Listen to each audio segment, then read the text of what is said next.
All right, welcome back to the channel. It's your boy Fanon, and in this video, we are going to talk about Terence Crawford, Al Haymon, and fake pay-per-view numbers. This is a requested video.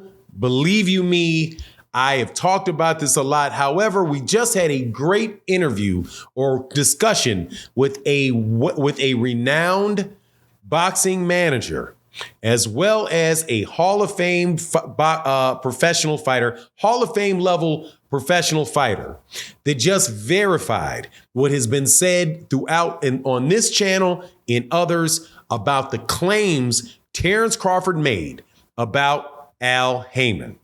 Now, let's talk about that in this video.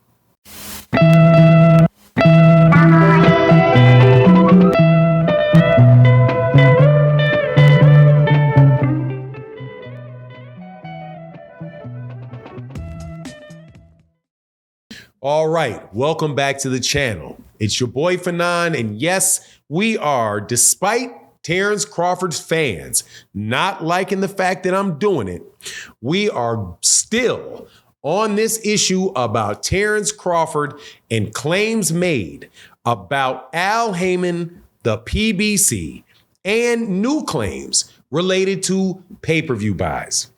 Now, why am I covering it? Because it has been requested, and we've had over the last 2 days about 10 hours of live streams with different boxing experts on the channel, legal experts, professional boxing experts, as in the ring experts, and managers of Hall of Fame level fighters, all in the live stream on this channel talking about this issue. So the summary of what we discussed has been requested, and that is what I'm going to do in this video. But before I get into it, though, let me welcome you back to the channel. If you are new to the channel, please accept my invitation to subscribe to the channel.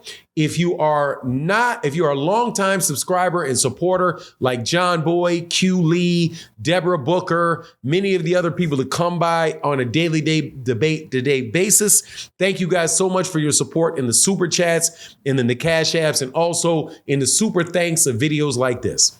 Now let's get into this. First and foremost, I want to assure you that this is painful to do. This is like a marathon. This is like running a marathon, and you are in the last 2 miles of a 26-mile race. You know you're not going to win the race because, hey man, the best runners finished hours ago, but you're just slogging along just to make sure that you get done with what you started. Now, let me get done with what I started and what has been going on for a while. As we know, Terence Crawford and Errol Spence Jr. are supposed to fight, and their fight fell apart. There's two things that have happened since that fight fell apart that have now been completely and utterly debunked. First and foremost, the issue that Terence Crawford and many people said about fighting Errol Spence Jr.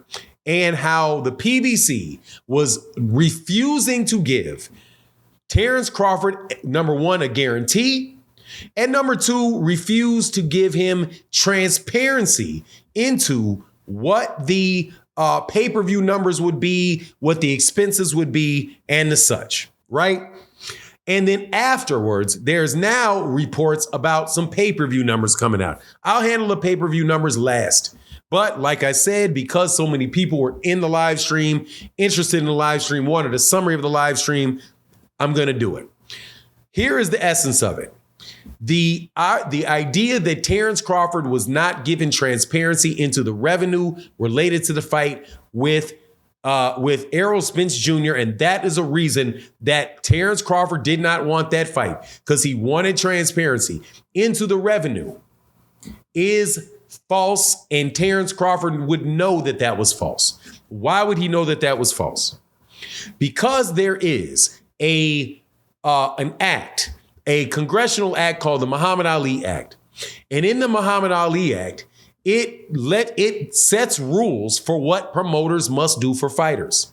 One of the rules are that the promoter has to inform fighters on their card of all of the revenue and their sources of the revenue before the fight. Before they're actually able to, they have to inform them of their sources of the revenue before they collect the revenue. And there is a sheet of paper that is given to boxers on a card where they have to acknowledge that where they have to sign and acknowledge that they have received that information.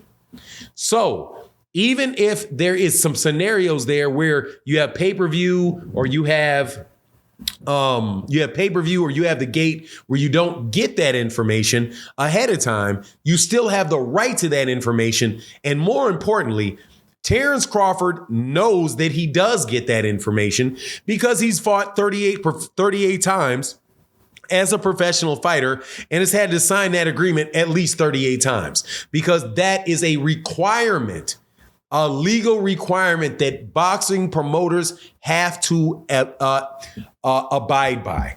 So the idea that he would not know that transparency is provided by the Muhammad Ali Act flies in the face that there are 38 different disclosure forms out there with Terence Crawford's signature on it, right?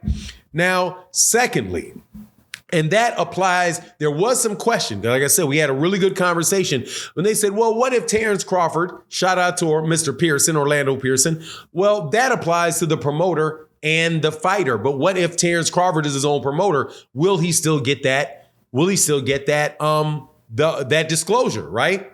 Well, yes, he would. Why? Because Terence Crawford because that is a requirement for every promoter to every fighter on the card. So if Bob Arum does a co-promotional deal with Tom Brown of TGB, the fighters that have a long-term promotional contract agreement, a multi-fight agreement with Top Rank, TGB still has to inform them of the revenue related to the fight. And likewise, the fighter that may have been signed by TGB has to know of the sources of revenue from Top Rank because they were both promoters, and it applies to both of them equally. So there's no scenario in which Terence Crawford would not have gotten transparency. He only needs to ask for for any amount of information that is not there. He needs to get the numbers after the fact when they're tabulated. But the actual sources of the revenue, they should already be on that disclosure form with something like to be determined next to it. Okay, so please stop running around talking about him not having transparency.